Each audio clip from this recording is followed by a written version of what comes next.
Main जो point है पहले इसमें है मुंह पैंजी मैं माँ में इस्तत लाए पढ़े कि किया या भी जो किया।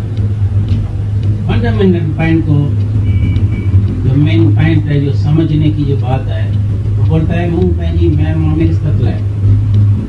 जब हम अपनी मैं माँ में इस्तत है, अपनी आत्मा में इस्तत है, जब हमने अपनी आत्मा को जाना, जब तक तुम आत्मा को नहीं जानेगा, जब तक तुम अपनी महिमा को नहीं जानेगा, जब तक तुम अपनी महिमा में इस्तत नहीं होएगा तो तुमको सब कुछ भासेगा। दूरी भी है, नजदीक भी है, अंदर भी है, बाहर भी है, हर चीज तुमको जो है अंदर भासेगी। लेकिन जब तुम अपनी महिमा को जानेगा, मेन पॉइंट जो है सच को जानो, आत्मा को जानो, महिमा को जानो, फिर तुम्हारे को ऐसा रियलाइज होएगा, अनुभव होगा जैसा राजा जनक को अनुभव होता है। लेकिन जब हम आत्मा में अपने में स्थित नहीं होते हैं, अपनी महिमा को नहीं जानते हैं, तो हम दूसरे के ऊपर आशिक होते हैं। प्रकृति के जैसे तुम्हारा उस दिन प्रश्न था, भाई प्रकृति बड़ा सुंदर मेरे को लगती है। प्रकृति सुंदर लगती है क्यों? तुम अपनी महिमा को नहीं जानते।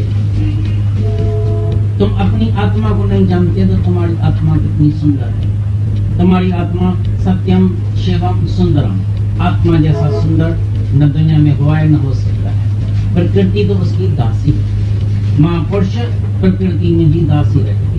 अभी एक सेठ, एक मालिक अपनी नौकरानी के ऊपर आशिक हो जाए, उसको लोग क्या कहेंगे?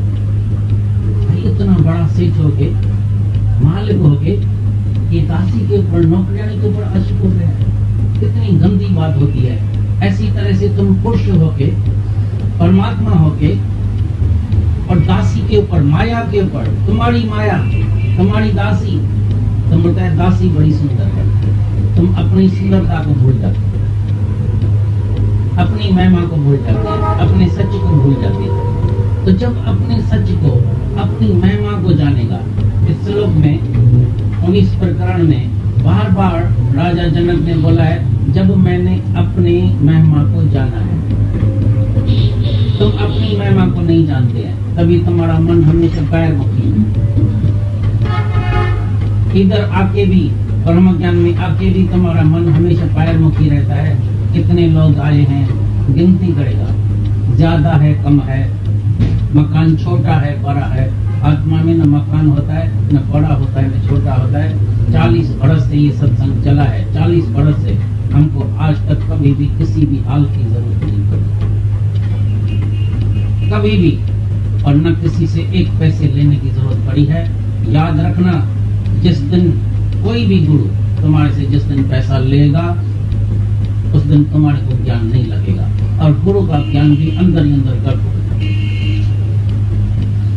ये हमारा गारंटी है। जिस दिन तुम्हारे को धूप का पैसा देना पड़े, जिस दिन तुमको बारिश का पैसा देना पड़े, जिस दिन तुमको हवा का पैसा देना पड़े, तो फिर ज्ञान का भी पैसा देना पड़े।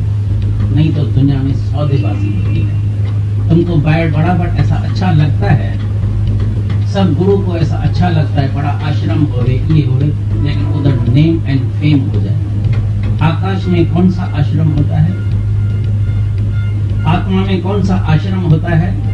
अरे इधर तो जो अपने उद्धार के लिए आता है। राजा जनक को अपनी चिंता थी, और गीता में भी भगवान ने बोला है, हर एक करे अपना आप उद्धार। हर को सजन है पाण, दुश्मन है पाण, यह आत्मा का पड़े। तुम कभी अपने उद्धार के लिए नहीं सोचता है। और एक दुख की बात तो ये है, कोई अपना पर्सन कोई नहीं ले जाता, सब दूसरे का पर्सन ले जाता है। मेरा ससुरा बहुत खराब है, मेरा बेटा खराब है, मेरा मर्द खराब है, मेरा फलाना खराब है, मेरी ननद खराब है, लेकिन कभी अपनी खराबी किसी ने देखी नहीं। बुरा जो देखना मैं चला तो मुझसे बुरा, दिल को जो अपनी तो मुझसे बुरा। तुम्हारा ही मन बुरा है, तुम अपने मन को ठीक करो। कितना भी छोटा मकान भी होगा ना, इधर 100 आदमी भी बैठ सकता है, 300 आदमी भी बैठ सकता है। और जब हमको बड़े हाल की जरूरत होगी, तभी निराकार को, ये परमात्मा का काम है, बगैर पैसे से चलता है, भाई पैसे से चलता है, उसको बहुत चिंता है तुम चिंता नहीं करो। कबीर मैं क्यों चिंता करूं, मम चिंते क्या होए। मेरी चिंता हरि करे, मुझे न चिंता।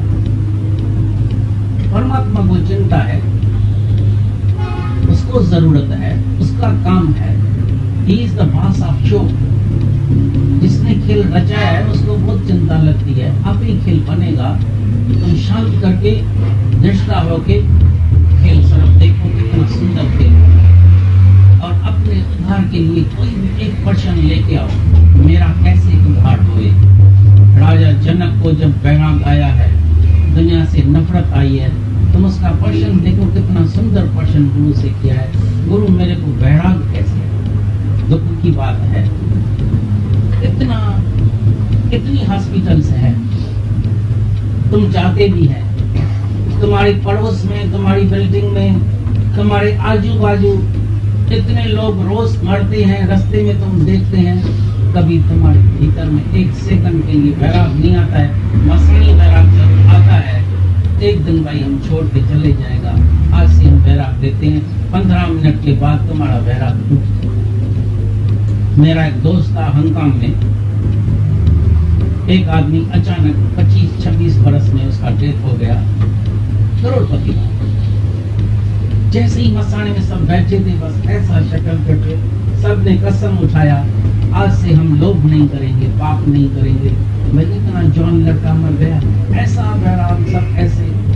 लेकिन दुख की बात ऐसी, जैसे ही बाहर निकले बोला आज दुकान तो नहीं खोलने का, फिर बेकार भी नहीं बैठ सकते हैं, शराब की बोतल मंगाएंगे, शाम को कहाँ जुआ खेलेंगे, राम खेलेंगे, रमी खेलेंगे, टाइम तो भाई पास करता है। मैं सिर्फ ज्ञान के बाद हमको गुरु ने बोला तुम सिर्फ ऑब्जर्व करना, अंदर ही अंदर देखना। मैं तेरे को भीतर की आंख देता हूँ, अंदर की आंख। इस आंख ने, चमड़े की आंख ने हमेशा पाप कर दिया। गुरु नानक साहब ने बोला तुम्हारा मन अंधा भी है, बहरा भी है। याद रखना, तुम जितने भी सत्संग में आते हैं, ये नहीं समझना तुम कोई सत्संग सुन रहा है। और सुनने की तो ये वस्तु है ही नहीं। ज्ञान जो सुनता है वो तो सुनने से तो किसी का काम आज तक बना ही नहीं है। तुम्हारा तो कान सुन सुन के थक भी गया। ठाठाड़े होते हैं, एक हमारे सिंध हैदराबाद में एक ठाठाड़े होते हैं, जहाँ ठक ठक ठक ठक बर्तन बनाते हैं, रात दिन ठक ठक ठक ठक करते हैं। उधर बिल्ली बैठी है, उसको आदत पड़ गई है, नहीं तो बिल्ली को सिर्फ ऐसा ठक आवाज होता है, भाग जाती है। उधर उसको आदत पड़ गई है, ये आवाज करता ही हम सुन सुन के, जैसे मेरे को आदत